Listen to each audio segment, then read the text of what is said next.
नमस्कार दोस्तों, स्वागत है आप सभी का अपने अपने YouTube channel mission NCERT for RPSC पर।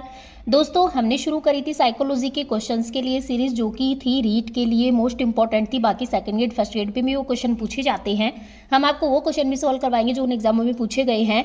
तो हमारी इस सीरीज में रहने वाले हैं 500 क्वेश्चन, मतलब कि 500 प्रश्न हम इसको में सॉल्व करवाएंगे।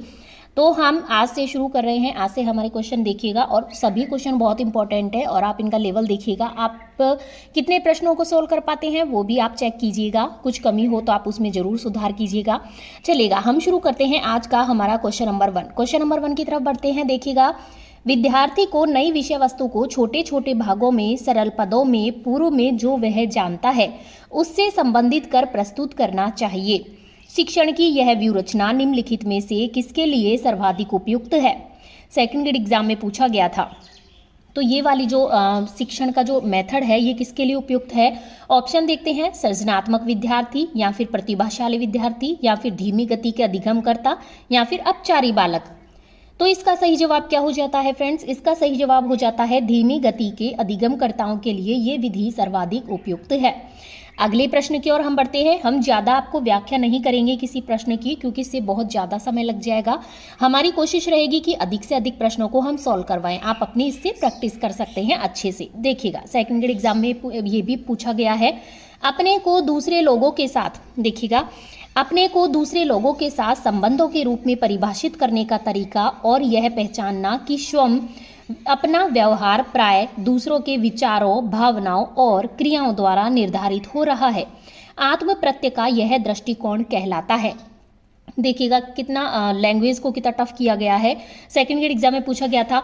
ऑप्शन की तरफ बढ़ूँ तो व्यक्तिगत, स्वतंत्र, अंतर्निर्भर, या फिर सांवेगिक। तो इसका सही जवाब क्या हो जाता है? इसका सही जवाब हो जाता है ऑप्शन नंबर से अंतर्निर्भर। ठीक है, अगले प्रश्न की ओर हम बढ़ते हैं। अगला प्रश्न क्या कहता है हमारा? लोग अपना वोट या फिर अपना मत प्राय अपनी भावनाओं के अनुसार करते हैं, बजाय इसके कि उम्मीदवार की अपनी विशिष्ट नीतियां किस प्रकार की हैं। इस आधार पर अभिवृत्ति का यह घटक है संज्ञानात्मक, या फिर भावात्मक, या फिर व्यवहारात्मक, या फिर सामाजिक। तो इसका सही जवाब क्या हो जाता है? ऑप्शन नंबर बे, भावात्मक। देखिए, भावनाओं के अनुसार अपना मत प्रकट करना भावात्मक घटक के अंदर ही आता है। ये भी सेकंड ग्रेड में पूछा गया था। अगले प्रश्न की ओर हम बढ़ते हैं। प्रतिभाशाली बालकों पर निम्नलिखित में से कौन सी विशेषता लागू नहीं होती है? देखिएगा, जल्दबाजी या अकाल प्रौढ़ता, या फिर अपने अनुसार स्वयं आगे बढ़ना, या फिर अनभिज्ञता, या फिर कुशल होने का जुनून। तो प्रतिभाशाली बालकों में कौन सी विशेषता है जो कि लागू नहीं होती है? नहीं की तरफ ध्यान दीजिएगा। तो एक अन्य विज्ञता ऐसी जो है इसमें विशेषता है जो कि इन पे लागू नहीं होती है। बाकी देखिएगा, जल्दबाजी भी ये करते हैं क्योंकि ये चाहते हैं कि जल्दी से जल्दी हम किसी काम को कर लेते हैं, किसी भी चीज़ को, जैसे पढ़ाई से संबंधित कोई कार्य है, अपने अनुसार ये आगे भी बढ़ते हैं। कुशल होने का जुनून इनमें होता ही है, लेकिन अन्य विज्ञता वाली कोई इनमें बात नहीं होती है। अगले प्रश्न की ओर हम बढ़ते हैं। थॉर्नडाइक के बहुकारक सिद्धांत के अनुसार एक गुणधर्म या विशेषता किसी कार्य की कठिनाई को संदर्भित करता है जो एक व्यक्ति हल कर सकता है, वह कहलाती है स्तर, श्रेणी या सीमा, क्षेत्र, या फिर गति। ये भी सेकंड ग्रेड एग्जाम में पूछा गया था। इसका सही जवाब हो जाता है ऑप्शन नंबर ए, स्तर। अगला प्रश्न देखिएगा। मैस्लो के सिद्धांत में अभिकल्पित उच्चतम आवश्यकता कौन सी है? सम्मान, संज्ञानात्मक, आत्मसिद्धि, या फिर संबंधन। तो मैस्लो के सिद्धांत में अभिकल्पित उच्चतम आवश्यकता कौन सी है फ्रेंड्स? ये है आत्मसिद्धि। बहुत इंपॉर्टेंट है, काफी बार पूछ लिया गया है। अगला प्रश्न देखिएगा। अगला प्रश्न हमारा है, निम्नलिखित में से कौन सा जैविक प्रेरक नहीं है? भूख अंतर्नोद, प्यास अंतर्नोद, लैंगिक अंतर्नोद, या फिर जिज्ञासा अंतर्नोद। तो इसका सही जवाब क्या हो जाता है? जिज्ञासा अंतर्नोद है जो कि जैविक प्रेरक नहीं है। बाकी भूख है, प्यास है, लैंगिक है, ये सभी क्या है?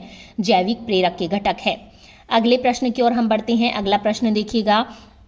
बाकर मेहंदी के सर्जनात्मक परीक्षण में सम्मिलित है 3 शाब्दिक और 3 अशाब्दिक उप परीक्षण, 3 शाब्दिक और 4 अशाब्दिक उप परीक्षण, या फिर 4 शाब्दिक 4 अशाब्दिक उप परीक्षण, या फिर 4 शाब्दिक और 3 अशाब्दिक उप परीक्षण।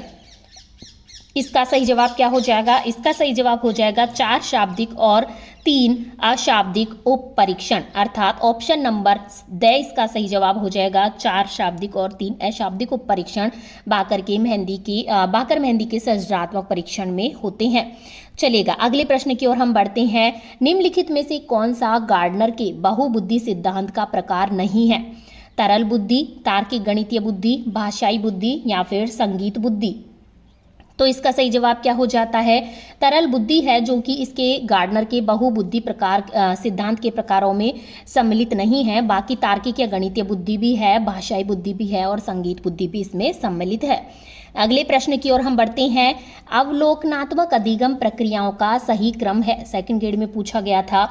ऑप्शन की तरफ हम बढ़े तो पहले धारणात्मक आता है, फिर उत्पादन, फिर अभिप्रेरणात्मक, फिर अवधानात्मक, या फिर पहले अवधानात्मक फिर धारणात्मक फिर उत्पादन फिर अभिप्रेरणात्मक, या फिर पहले अभिप्रेरणात्मक फिर अवधानात्मक फिर उत्पादन फिर धारणात्मक, या फिर पहले अवधानात्मक फिर उत्पादन फिर अभिप्रेरणात्मक फिर धारणात्मक? तो इसका सही जवाब क्या हो जाएगा? इसका सही जवाब हो जाता है फ्रेंड्स, कौन सा इसका सही जवाब हो जाएगा? पहले आएगा अवधानात्मक, फिर आएगा धारणात्मक, फिर आता है उत्पादन और फिर आता है अभिप्रेरणात्मक। इसके हिसाब से जो हमारा सही जवाब है कौन सा हो जाता है? ऑप्शन नंबर ब इसका सही जवाब हो जाएगा। जो शैक्षिक प्रावधान उसमें उपयुक्त नहीं है मंदगति से सीखने वाले बालकों के लिए, वो हो जाता है त्वरण, क्योंकि ये किसके लिए है? प्रतिभाशाली बालकों के लिए। अगले प्रश्न की ओर हम बढ़ते हैं। अगला प्रश्न देखिएगा। अधिगम में अभिप्रेरणा का निम्नलिखित में से कौन सा कार्य नहीं है? जीव को क्रमहीन तरीके से गतिमान करने में मदद करना, जीव के व्यवहार को ऊर्जा प्रदान करना और बनाए रखना, जीव के व्यवहार को निर्देशित और नियंत्रित करना, या फिर जीव की क्रिया को चयनित ध्येय की तरफ निर्देशित करना। तो इसमें अधिगम में अभिप्रेरणा का कौन सा कार्य नहीं है? तो जीव को क्रमहीन तरीके से, देखिएगा यहाँ पर क्या आ गया है फ्रेंड्स, क्रमहीन आ गया है। तो क्रमहीन तरीके से गतिमान नहीं किया जाता है, क्रमबद्ध तरीके से किया जाता है। तो ऑप्शन नंबर ए इसका गलत जवाब हो जाएगा, केवल 21 की वजह से, क्रमहीन की वजह से। ठीक है, चलेगा, अगले प्रश्न की ओर हम बढ़ते हैं। अगला प्रश्न देखिएगा। निम्नलिखित में से कौन सा कथन है जो कि गलत है? गलत की तरफ ध्यान दीजिएगा। अधिगम समायोजन है, अधिगम सार्वभौमिक है, या फिर अधिगम हमेशा प्रेक्षणीय या अवलोकनीय होता है, या फिर अधिगम का परिणाम व्यवहार परिवर्तन होता है। तो कौन सा कथन है जो कि गलत हो जाएगा? तो इसका सही जवाब हो जाता है अधिगम हमेशा प्रेक्षणीय या अवलोकनीय होता है। हमेशा आ गया है, इसलिए ये क्या हो जाता है? गलत हो जाता है। बाकी अधिगम समायोजन भी है, सार्वभौमिक भी है और अधिगम का परिणाम व्यवहार परिवर्तन होता है। अगले प्रश्न की ओर हम बढ़ते हैं। देखिएगा, एक अध्यापक ने विद्यार्थी का TAT परीक्षण किया ताकि उनमें निम्न की पहचान की जा सके: उपलब्धि की, अभिज्ञता की, व्यक्तित्व की या फिर अभिवृत्ति की। तो TAT परीक्षण किसके लिए होता है? हम सभी जानते हैं, व्यक्तित्व की पहचान के लिए, व्यक्तित्व के परीक्षण के लिए TAT परीक्षण किया जाता है। अगले प्रश्न की ओर हम बढ़ते हैं। जिन प्रतिक्रियाओं को सीखने के उपरांत संतुष्टि प्राप्ति होती है उन्हें सीख लिया जाता है, कहलाता है कल्पना का नियम, प्रभाव का नियम, तत्परता का नियम या फिर सापेक्षता का नियम। इसका सही जवाब हो जाता है प्रभाव का नियम, अर्थात ऑप्शन नंबर ब सही जवाब हो जाता है। अगला प्रश्न है, बेसल आयु किसके मापन से संबंधित है? व्यक्तित्व, अभिवृत्ति, बुद्धि या फिर अभिक्षमता। तो हम सभी जानते हैं बेसल आयु किससे संबंधित है? बुद्धि के मापन से संबंधित है। अगला प्रश्न है, अगला प्रश्न देखिएगा। अधिगम बाधित या असमर्थ बच्चे अधिकतम होते हैं: आक्रामक, संगठित, संगत या फिर निम्न उपलब्धि वाले। तो इसका सही जवाब हो जाता है निम्न उपलब्धि वाले। अधिगम असमर्थ बच्चे अधिकतर कैसे होते हैं फ्रेंड्स? निम्न उपलब्धि वाले होते हैं।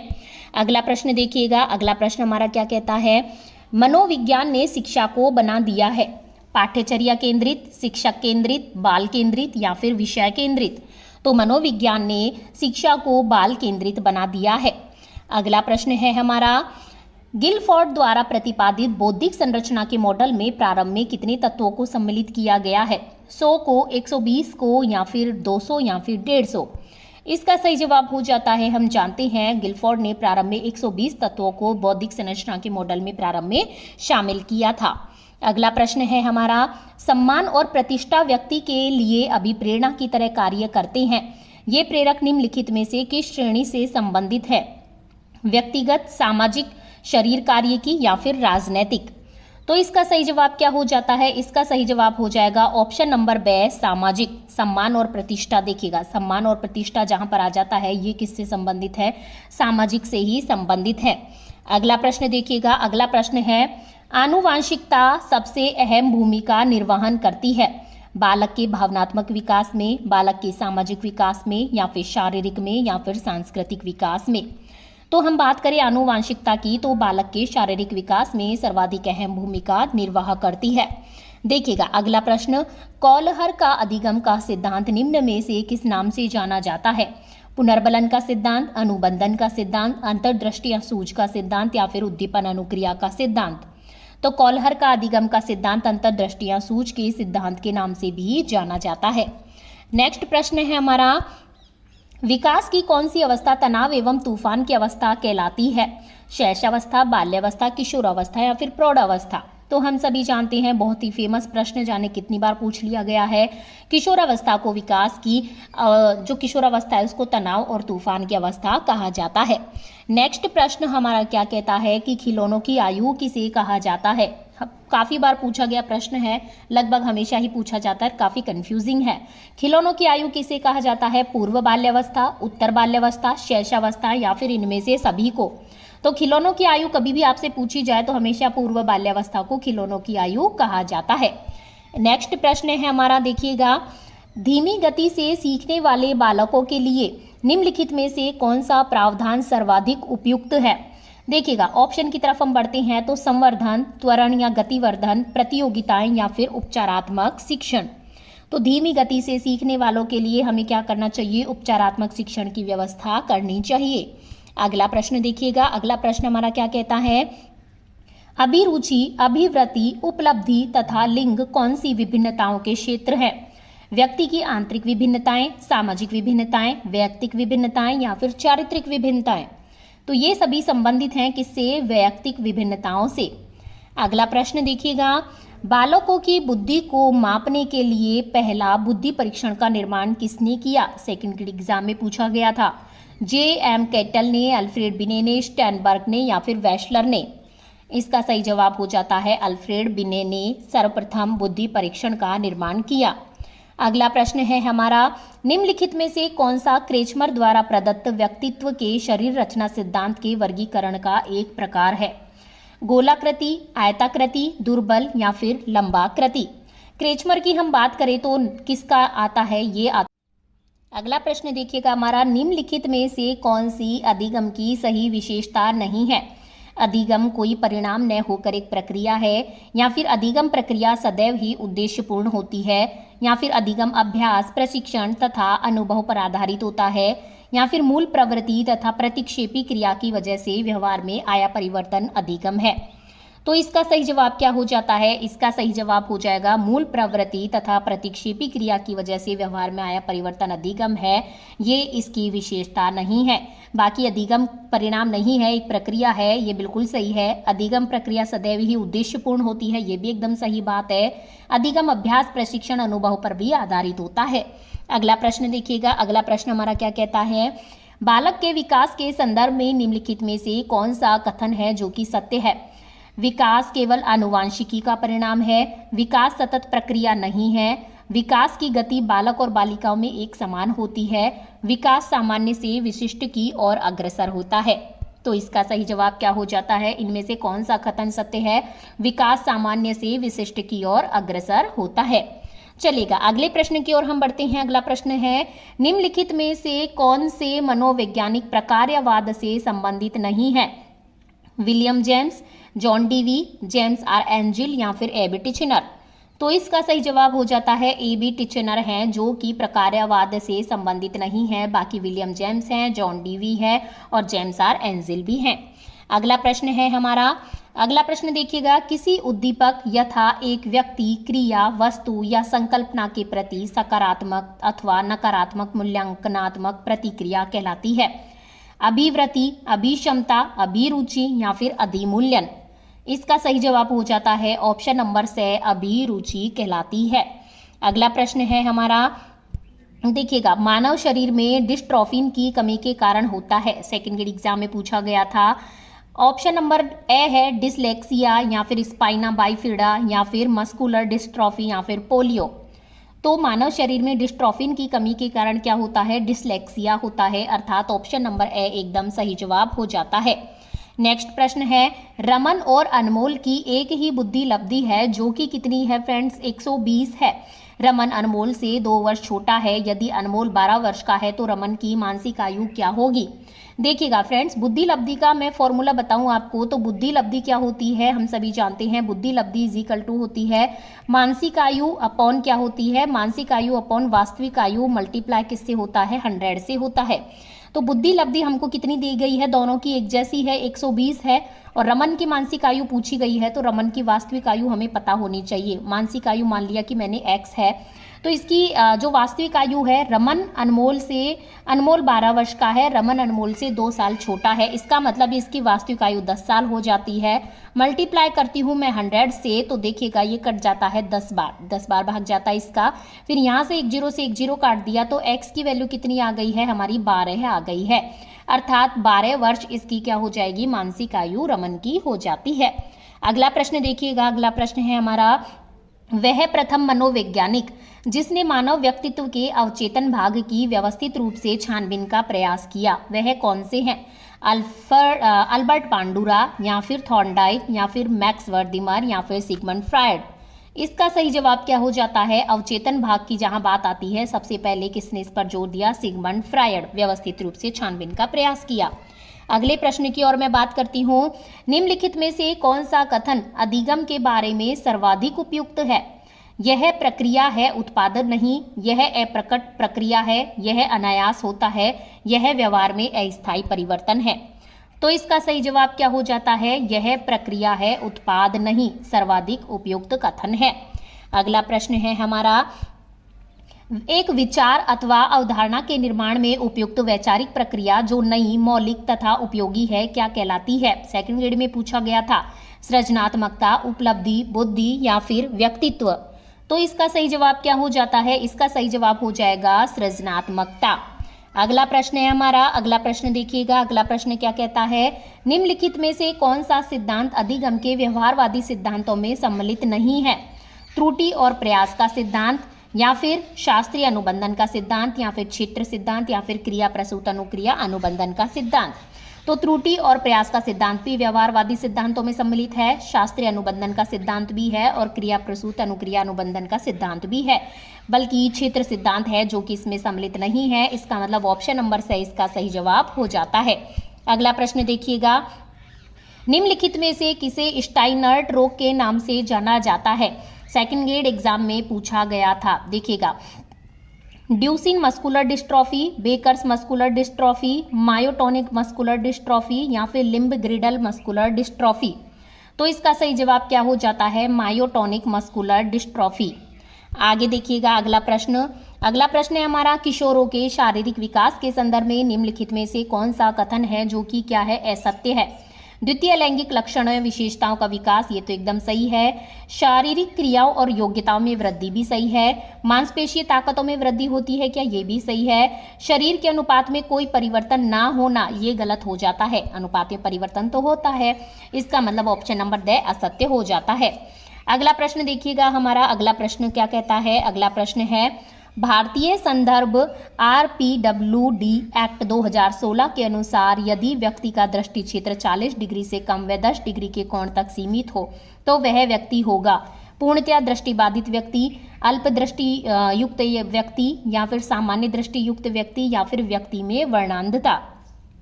तो इसका सही जवाब क्या हो जाता है? इसका सही जवाब हो जाता है सामान्य दृष्टि युक्त व्यक्ति होता है इस प्रकार की दृष्टिकोण रखने वाला। अगला प्रश्न है हमारा, अगला प्रश्न देखिएगा, निम्नलिखित में से किसे स्टाइनर्ट रोग के नाम से जाना जाता है? Duchenne muscular dystrophy, myotonic muscular dystrophy, Becker's muscular dystrophy, या फिर लिम्ब ग्रिडल मस्कुलर डिस्ट्रॉफी। इसका सही जवाब हो जाता है मायोटोनिक मस्कुलर डिस्ट्रॉफी को स्टाइनर्ट रोग के नाम से जाना जाता है। नेक्स्ट प्रश्न है हमारा, निम्नांकित में से कौन सा कथन आर्टिस्टिक स्पेक्ट्रम डिसऑर्डर के संदर्भ में असत्य है? यह बच्चे की संप्रेषण योग्यता को प्रभावित करता है, या फिर प्राय पुनरावृत्त व्यवहार से जुड़ा होता है, या फिर यह जन्म के 3 साल बाद सामने आता है, या फिर यह अंतर्वैयक्तिक संबंध विकसित करने की योग्यता को प्रभावित करता है। तो इसका सही जवाब क्या हो जाएगा? प्राय पुनरावृत्त व्यवहार से जुड़ा होता है, ये इसका असत्य कथन हो जाता है। अगला प्रश्न देखिएगा, स्पास्टिक हेमीप्लेजिया प्रभावित करता है। सेकंड ग्रेड एग्जाम में पूछा गया था। एक तरफ के पैर, हाथ एवं बाजू को, या तो शरीर के ऊपरी भाग या निचले भाग को, दोनों हाथों को या फिर दोनों पैरों को। तो स्पास्टिक हेमीप्लेजिया किसको प्रभावित करता है? दोनों पैरों को प्रभावित करता है। इसका मतलब ऑप्शन नंबर द इसका सही जवाब हो जाता है। अगला प्रश्न देखिएगा, निम्नांकित में से डिसलेक्सिया का कौन सा प्रकार बच्चे की किसी शब्द में विभिन्न अक्षर ध्वनियों में विभेदन कर पाने की योग्यता को प्रभावित करता है? डिस्फोनेटिक डिसलेक्सिया, या फिर फोनेटिक डिसलेक्सिया, या फिर दृश्य डिसलेक्सिया, या फिर अश्रव्य डिसलेक्सिया। इसका सही जवाब क्या हो जाता है? दृश्य डिसलेक्सिया। ठीक है, अक्षर ध्वनियों में विभेदन कर पाने की योग्यता को प्रभावित कौन सा करेगा? दृश्य डिसलेक्सिया। अगला प्रश्न देखिएगा, जॉनर ब्लेजर स्टाफ स्केल निम्नांकित में से किसके आकलन के लिए प्रयोग किया जाता है? डिसलेक्सिया के, डिस्ग्राफिया के, डिस्कैल्कुलिया के, या फिर डिस्फेजिया के। तो इसका सही जवाब क्या हो जाता है? ये यूज किया जाता है डिसलेक्सिया के। अगला प्रश्न है हमारा, अगला प्रश्न क्या कहता है? भारतीय संदर्भ के मतलब RPWD एक्ट 2016 के अनुसार तो इसमें बौद्धिक अक्षमता के बारे में निम्नलिखित में से कौन सा सत्य नहीं है? इसमें बौद्धिक क्षमता में सार्थक कमी पाई जाती है, इसमें अनुकूलनीय व्यवहार में सार्थक कमी पाई जाती है, इसमें विशिष्ट अधिगम अक्षमता शामिल है, या फिर इसमें ऑटिस्टिक स्पेक्ट्रम डिसऑर्डर शामिल नहीं है। तो इसका सही जवाब क्या हो जाता है? इसमें विशिष्ट अधिगम अक्षमता शामिल है, ये इसका सही जवाब हो जाता है। ठीक है, तो ये इसके बारे में क्या है? बौद्धिक अक्षमता के बारे में सत्य कथन नहीं है। अगला प्रश्न है हमारा, निम्नलिखित में से कौन सा अधिगम का निर्मितवादी विचार नहीं है? नहीं के ऊपर ध्यान दीजिएगा, नहीं है। अधिगम वैसा का वैसा या हूबहू संप्रत्यात्मक स्कीमा है, या फिर ऑप्शन नंबर ब है अधिगम एक सक्रिय अर्थ निर्माण प्रक्रिया है, या फिर नया अधिगम अधिगमकर्ता के पूर्व अधिगम पर आधारित होता है, या फिर अधिगम सामाजिक अंतःक्रिया द्वारा सुगम होता है। तो इसका सही जवाब क्या हो जाएगा? अधिगम वैसा का वैसा हूबहू संप्रत्यात्मक क्या होता है? स्कीमा होता है। अगला प्रश्न देखिएगा, नेक्स्ट प्रश्न है हमारा 49 नंबर का, गैने के अनुसार निम्नलिखित में से कौन से 8 में से 4 अधिगम प्रकारों का सही पदानुक्रमिक क्रम है? देखिएगा, चिड़ियाओं को भी हमारे प्रश्न समझ में आ रहे हैं, तो आप देखिएगा 49 क्वेश्चन की हम कंटिन्यू करते हैं। देखिएगा, गैने के अनुसार कौन से 8 में से 4 अधिगम प्रकारों का सही पदानुक्रमिक क्रम है? देखिएगा, तो सही पदानुक्रमिक क्रम की ही हम बात कर लेते हैं। बहुविभेदीकरण, फिर आता है संप्रत्यय, फिर आता है सिद्धांत, फिर आता है समस्या समाधान। तो ऑप्शन नंबर द इसका सही जवाब हो जाता है। अगला प्रश्न देखिएगा, अगला प्रश्न हमारा क्या कहता है? निम्नलिखित में से कौन सी व्यक्तित्व आकलन की प्रक्षेपी तकनीक नहीं है? बालक अंतर्बोध परीक्षण है, शब्द साहचर्य परीक्षण, या फिर वाक्य पूर्ति परीक्षण, या फिर मिनेसोटा बहुस्तरीय व्यक्तित्व अनुसूची। तो इसका सही जवाब क्या हो जाता है? मिनेसोटा बहुस्तरीय व्यक्तित्व अनुसूची व्यक्तित्व आकलन की प्रक्षेपी तकनीक नहीं है। बाकी बालक अंतर्बोध परीक्षण भी प्रक्षेपी तकनीक है, शब्द साहचर्य भी परीक्षण भी प्रक्षेपी परीक्षण होता है, वाक्य पूर्ति परीक्षण भी प्रक्षेपी परीक्षण ही होता है। केवल ये नहीं होता है, यही हमसे पूछा गया था कि कौन सी नहीं है। ठीक है फ्रेंड्स, तो आज की वीडियो में हमने कंप्लीट किए हैं फ्रेंड्स 50 प्रश्न। अब हम आपको मिलेंगे नेक्स्ट वीडियो में नेक्स्ट क्वेश्चंस के साथ। तब तक आप बने रहिए अपने YouTube channel mission NCERT for RPSC के साथ। इस चैनल से आप अपने किसी भी कॉम्पिटिशन एग्जाम की तैयारी सुचारू रूप से जारी कर सकते हैं। धन्यवाद फ्रेंड्स, हम मिलते हैं नेक्स्ट वीडियो में।